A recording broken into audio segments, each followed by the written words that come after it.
পরে অলক্ষণে মেয়ে সূর্য উঠলো কি উঠলো না, তোর হাঁকি নিষ্পিস করতে শুরু করলো।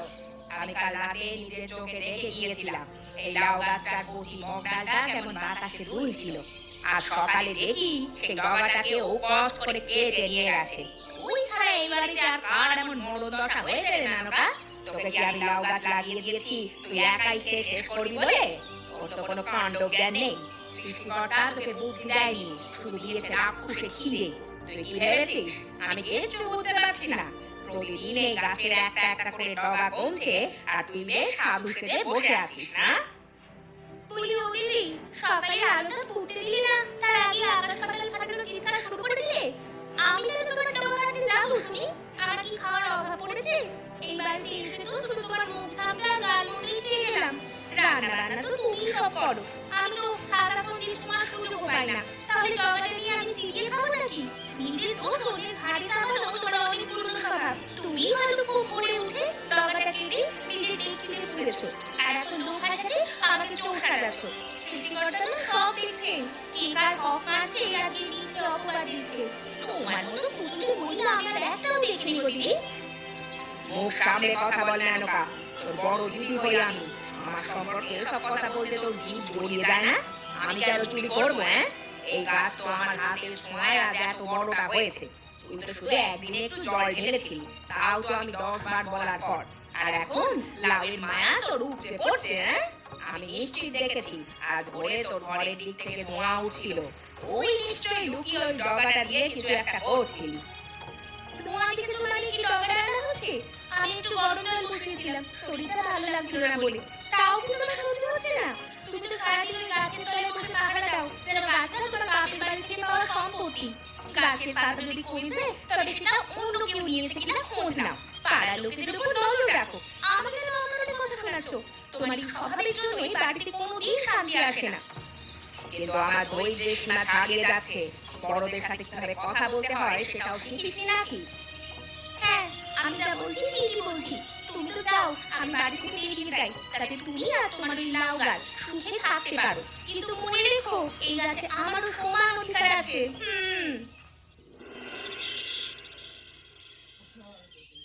উফ, এই লাউ গাছটা যা হয়েছে না, লক লক করছে পাতাগুলো। একবার ডগাটা চচ্চড়ি করে খেতে পারলে আর কিছু লাগে না। এই 200 দিন তো ঝগড়াতেই মরে যাচ্ছে।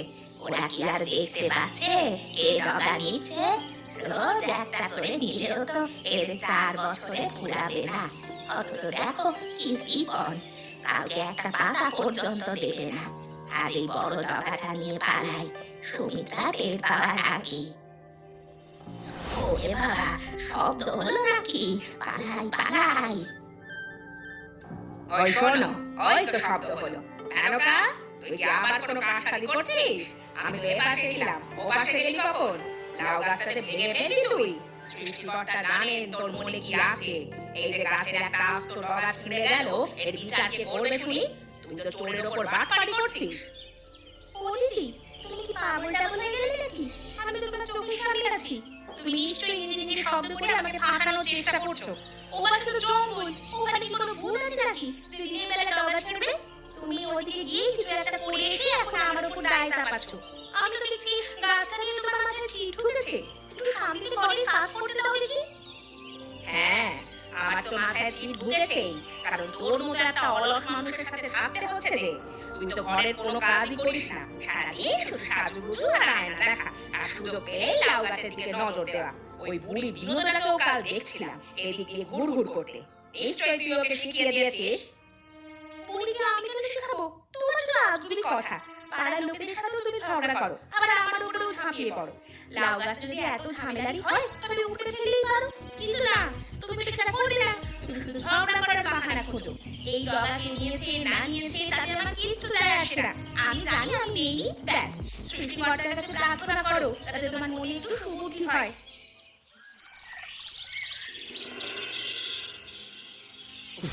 তোমরা কি কোনোদিন থামবে না? আমি মাঠ থেকে আসি হাড়ভাঙা খাটুনি খেতে, আর বাড়িতে এসে শুনি তোমাদের এই নোংরা চেঁচামেচি। কিসেরা তো লাউ গাছ আর কিসেরা তো ডগা। গ্রামের মানুষজন হাসাহাসি করে আমার নামে, বলে সত্যিনে তুই বউয়ের বুঝি পেটে ভাত নেই, তাই লাউ পাতার জন্য ঝগড়া করে। আমার ইজ্জত কি তোমরা ধুলে মিশিয়ে দেবে? আমি আর এক মুহূর্ত এই অশান্তি সইব না। আজ এই লাউ গাছ আমি কেটে ফেলবো, না থাকবে এই লাউ পাতা আর না থাকবে তোমাদের ঝগড়া। খবরদার, এই কুড়াল নিচে নামাও। আমি নাওয়া খাওয়া ভুলে এই গাছটাকে বড় করেছি। যখন চারাটা ছোট ছিল তখন রোদ থেকে বাঁচানোর জন্য আমি কত যত্ন করেছি, আর তুমি আজ সেটা কাটতে আসছো? আমাদের ঝগড়া আমাদের ব্যক্তিগত ব্যাপার, কিন্তু গাছের ওপর হাত তুলবে না বলছি। এই গাছ আমার সন্তানের মতো, তুমি তো সারাদিন মাঠেই থাকো। গাছের মায়া তুমি কি বুঝবে? ঠিক বলেছো দিদি। ওহো, তোমার কি মায়া দয়া বলতে কিছু নেই? এই গাছটা তো আমরা দুজনে মিলে যত্ন করেছি। গাছটা কত সুন্দর করে চারাটা ঘিরে ফেলেছে দেখো। গ্রামের কার বাড়িতে এমন লাউ গাছ আছে শুনি? তুমি স্বামী হয়ে আমাদের ঝগড়া মেটাতে পারো না, আর এখন রাগের মাথায় গাছ কাটতে আসছো? এটা থেকে কোনো সমাধান হলো? আমরা ঝগড়া করি বলে কি গাছটা অপরাধী? তুমি কুড়াল নিয়ে ভয় দেখাবে না, আমরাও ছাড়বার পাত্রী নই। তোমরা কি অদ্ভুত মানুষ গো! একটু আগেও একজন আরেকজনের নামে দুর্নাম করছিলে এই গাছ নিয়ে, আর এখন এক হয়ে আমার উপর লাঠি ধরাচ্ছ। তোমরা হলে সাপের মতো, কখন কামড় দেবে আর কখন ফোনা তুলবে কেউ জানে না। আমি শুধু শান্তি চাইছিলাম। এই লাউ গাছটাই যত গন্ডগোলের মিলে। তোমাদের এই পাগলামি দেখে আমি আর কিছু বলবো না, যা খুশি করো তোমরা। তবে মনে রেখো, যেদিন বড় কোনো বিপদ হবে সেদিন আমাকে দোষ দিও না। বিপদ হলে আমরা সামলে নেব, তুমি তোমার কাজ করো গিয়ে। আমাদের গাছের দিকে আর কোনোদিন কুড়াল নিয়ে আসবে না। মেনকা, তুইও শোন, ঝগড়া চলুক, কিন্তু এই গাছের কোনো ক্ষতি হতে দেব না আমরা। এই গাছটা আমাদের দুই শরীরের একমাত্র গর্ব।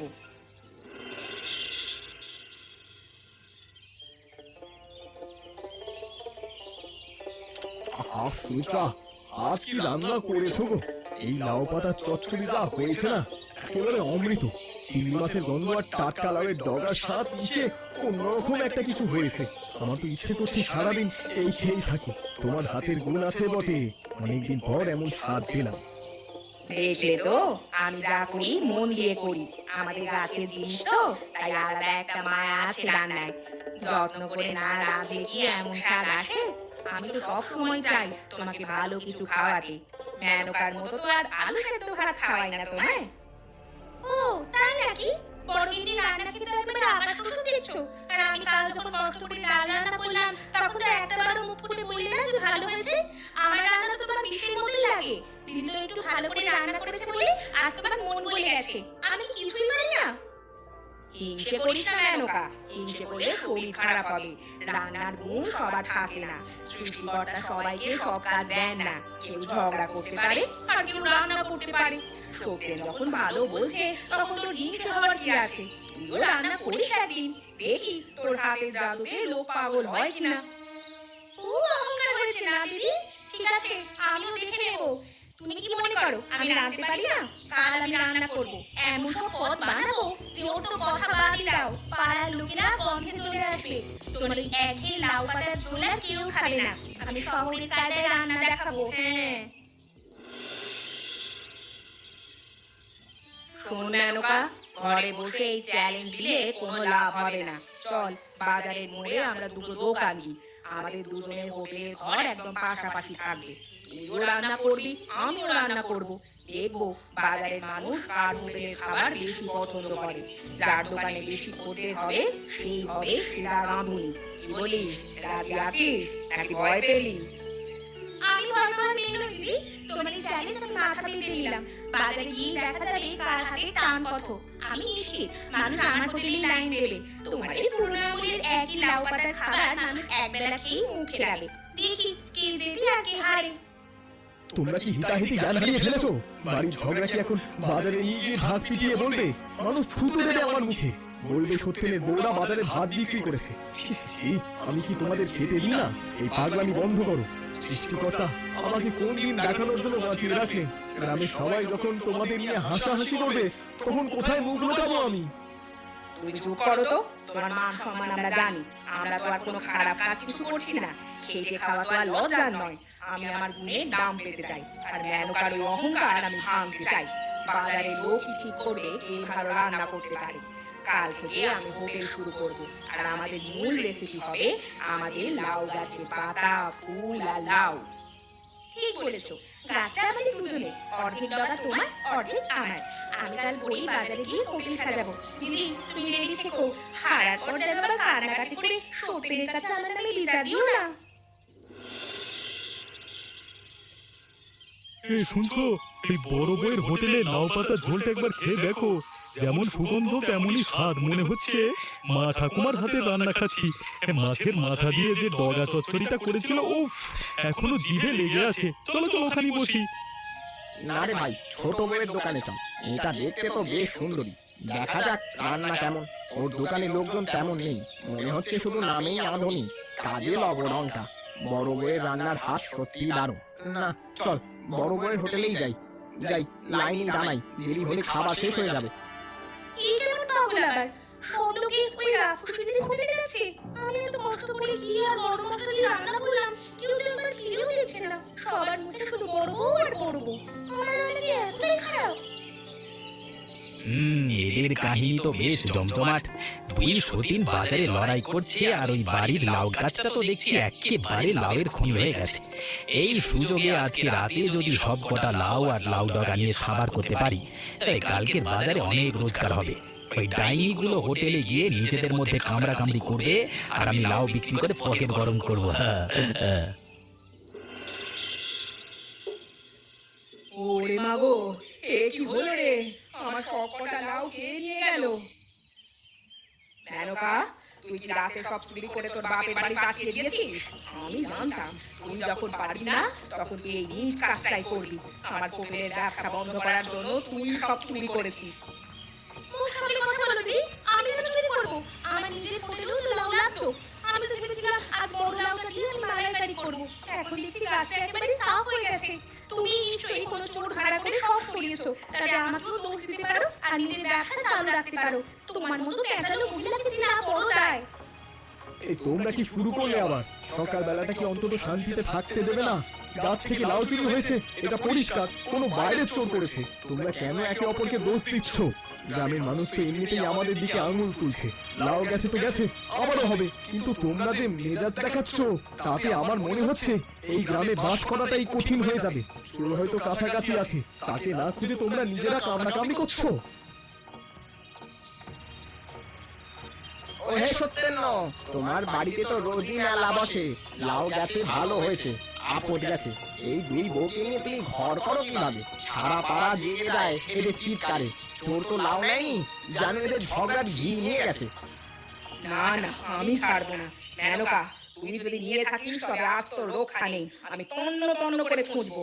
তোর ঘরের সিন্ধুকে লুকিয়ে রাখিসনি তো? লাউ কি কয় না যে সিন্ধুকে রাখবো? আসুন দাদা, আসুন, একদম টাটকা লাউ, বাগান থেকে পেরে এনেছি। মিষ্টি লাউ, একবার খেলে বারবার চাইবেন। মাত্র 10 টাকায় নিয়ে যান, নিয়ে যান, এই সুযোগ আর পাবেন না। ওরে গোপাল, এই লাউগুলো পেলি কোথায় রে? তোদের তো উঠান বলতে কিছু নেই, জঙ্গলে থাকিস। আর এই লাউয়ের গায়ের দাগগুলো তো খুব চেনা মনে হচ্ছে, ঠিক যেন সত্যেনের বাড়ি লাউ। আমি তো প্রতিদিন ওই গাছের দিকে তাকাই, আমি চিনি এই লাউ। তুই কি রাতে গিয়ে ওগুলো সাফ করে এনেছিস নাকি রে ছোকরা? সত্যি করে বল, নইলে কিন্তু এখনই চেঁচাবো। আরে না না বিনোদ দা, মাসিমা, কি যে বলেন? আপনিও যেমন, এটা আমার মামার বাড়ি থেকে পাঠিয়েছে। তারা প্রচুর চাষ করে তো, তাই আমাকে কিছু দিল। আপনি কেন ফালতু সন্দেহ করছেন? আপনি একটা নেবেন নাকি? আপনার জন্য বিনামূল্যে দিয়ে দেবো মাসিমা। ফিরে দিলে কি আমার মুখ বন্ধ হবে? ওই দুই সতীন এখন বাড়িতে লঙ্কা কাণ্ড বাঁধাচ্ছে। সুমিত্রা তো লাঠি নিয়ে বেরিয়েছে। তুই যদি ধরা পড়িস তবে তোকে জ্যান্ত পুঁতে ফেলবে। আমি এই লাউয়ের মোটা দেখে বুঝতে পারছি এগুলো ওই গাছেরই। তুই অনেক বেড়েছিস গোপাল, দাঁড়া, আমি এখনই গিয়ে সত্যেনকে খবর দিচ্ছি। তোর নিস্তার নেই আজ। ও মাসিমা, দোহাই আপনার, ওরকম করবেন না। আমি গরিব মানুষ, দুদিন ধরে ঘরে চাল নেই, তাই লোভ সামলাতে পারি। আপনি কাউকে বললে আমি মরে যাবো। শোনো মেয়েরা, তোমরা অকারণে ঝগড়া করছো। তোমাদের লাউ চুরি করেছে ওই গোপাল চোর। আমি নিজের চোখে ওকে বাজারে বিক্রি করতে দেখেছি। আমাকে ঘুষ দিয়ে মুখ বন্ধ করতে চেয়েছিল, কিন্তু আমি ভাবলাম সত্যের ঘরের ক্ষতি হলে কি আমার ভালো লাগবে? ওই গোপাল, ওরে এত বড় সাহস আমাদের হাতের যত্ন করা লাউ বাজারে বিক্রি করছে। আমি আজ ওর মাথা ফাটিয়ে দেবো। মেনকা, চল, আজ ওর একদিন কি আমাদের একদিন। ওকে বেঁধে গাছের সাথে ঝুলিয়ে রাখবো, গ্রামের সবাইকে দেখিয়ে দেবো চোর কাকে বলে। দাঁড়াও সুমিত্রা, মাথা গরম করো না। এভাবে গেলেও পালাবে। আমাদের একটা ফন্দি আঁটতে হবে, যাতে ও হাতে নাতে ধরা পড়ে এবং ওর চুরি করার স্বাদ চিরতরে মিটে যায়। আমরা আজ রাতে একটা নাটক করব। সুমিত্রা, তুমি আর মেনকা বারান্দায় বসে জোরে জোরে বলবে যে তোমাদের ঘরে। বাহ, দারুণ বুদ্ধি তো। দিদি, আমরা আজ রাতে ঝগড়া ভুলে এক হই। চলো, লাউ গাছের চারদিকে আমরা কাদা আর গোবর দিয়ে পিছিল করে রাখি। ঠিক আছে মেনকা, আজ আমাদের লড়াইটা চোরের বিরুদ্ধে। বিনোদা মাসিমা, আপনিও আমাদের সাথে থাকবেন। সত্যেন, তুমি তৈরি থেকে লাঠি নিয়ে। আমরা আজ রাতে চোর ধরবই।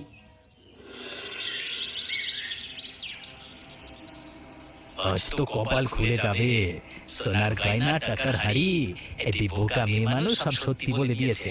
লাউ গাছের গর্তে নাকি সব আছে। এরপর আর এই ছিচকে চুরি করতে হবে না। ওরে ভয়, পাপি দিয়েছে কেন? ওই বাবারে, কি দুর্গন্ধ রে বাবা! ওরে বাবা, ওরে বাবা, কি আজব! বাঁচাও, মরে গেলাম, বাঁচাও! কি রে গোপাল, মামা বাড়ি গয়না নিতে এসেছিস? এবার যাবি কোথায়? এই এই তোকে জলে আটকেছি। মেনকা, দিয়ে তো লাঠিটা, আজ এর হাড় গুঁড়ো করবো। আমাদের লাউ চুরি করে বাজারে বিক্রি করে। এই নে সোনার মোহর, আর এই নে টাকার হাঁড়ি। আমাদের ঘরে আগুন লাগিয়ে তুই সুখে থাকতে চেয়েছিলি, সব লাউ এখনই ফেরত দে, নইলে তোকে এই জালে বেঁধে পুকুরে চুবিয়ে মারবো। চোর কোথাকার, আজ তো সব চুরি বের করছি। ও দিদিরা, আমাকে ছেড়ে দিন, আমি আর কোনোদিন চুরি করব না। আমি সব লাউ ফেরত দিচ্ছি, আমার ভুল হয়ে গেছে। আপনাদের পায়ে পড়ি, আমাকে পুলিশের হাতে দেবেন না। আমি গ্রামের সবার কাছে ক্ষমা চাইবো, দয়া করে দিদিরা। ঠিক আছে, এবার লাউগুলো ফেরত দে, আর কান ধরে উঠবো সবার সামনে। এরপর যদি তোকে গ্রামের কারো গাছের নিচে দেখা যায়, তবে তোর জেল হবে বলে দিলাম। বোন মেনকা, আমরা অনেক ঝগড়া করেছি, কিন্তু আজকে বুঝলাম আমরা এক না হলে এই চোরগুলো আমাদের সব লুটে নেবে। আমাদের এই লাউ গাছটাই আমাদের ভাগ্য বদলে দিতে পারে। চল, আমরা আর আলাদা দোকান করবো না। আমরা দুজনে মিলে একটা বড় হোটেল খুলবো। নাম হবে 200 দিনের লাউ পাতার ঘর। আমি রান্না করবো আর তুই সব তদারকি করবি। ঠিক বলেছো দিদি, তোমার রান্নার গুণে কোনো তুলনা নেই। আমি শুধু হিংসে করে তোমার সাথে লড়েছি, এখন থেকে আমি তোমার সহকারী হয়ে থাকবো। আমাদের হোটেলে সারা গ্রামের লোক খাবে। সৃষ্টিকর্তা আমাদের এই বুদ্ধি আগে থেকে কেন দেয়নি? চলো দিদি, আজ থেকে আমরা এক। এমনই মজার মজার ভিডিও পেতে এখনই আমাদের চ্যানেলটি সাবস্ক্রাইব করুন। আচ্ছা বলো তো বন্ধুরা, সুমিত্রার কোন রান্নাটি খেয়ে সত্যেন প্রশংসা করেছিল?